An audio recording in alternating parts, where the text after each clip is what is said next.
Mahfud MD menyatakan akan mundur dari jabatannya sebagai Menteri Koordinator Bidang Politik, Hukum, dan Keamanan. Hal itu disampaikan calon wakil presiden nomor urut 3 tersebut di acara Tabrak Prof di Semarang pada Selasa 23 Januari 2024. Mahfud mengamini pernyataan Capres nomor urut 3 Ganjar Pranowo bahwa ia akan segera mundur dari kabinet Presiden Jokowi. Tolong dengarkan baik-baik. Apa yang disampaikan Pak Ganjar ke publik itu kesepakatan saya dengan Pak Ganjar sejak awal, bahwa saya pada saat yang tepat nanti akan mengajukan pengunduran diri baik-baik, kata Mahfud. Mahfud menyatakan ia sejak awal tak mundur sebagai Menko Polhukam karena tak ada larangan yang mengharuskan hal itu.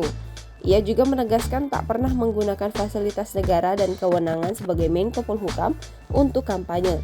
Namun belakangan ia melihat kandidat lain yang juga duduk di pemerintahan justru menyalahgunakan fasilitas dan kewenangannya. Oleh karena itu, ia memutuskan akan segera mundur dari kabinet untuk memberikan contoh. Tinggal tunggu momentum karena masih ada tugas negara yang harus saya jaga, kata Mahfud. Ganjar Pranowo sebelumnya mengaku telah berbincang dengan Mahfud MD untuk menarik diri dari Menteri Polhukam. Mantan Gubernur Jawa Tengah itu melihat terdapat potensi konflik kepentingan jika seorang capres atau cawapres masih tetap menduduki jabatan publik setingkat menteri, gubernur, dan bupati atau wali kota. Saran itu juga Ganjar tunjukkan untuk capres nomor urut 2 Prabowo Subianto yang saat ini menjabat sebagai Menteri Pertahanan.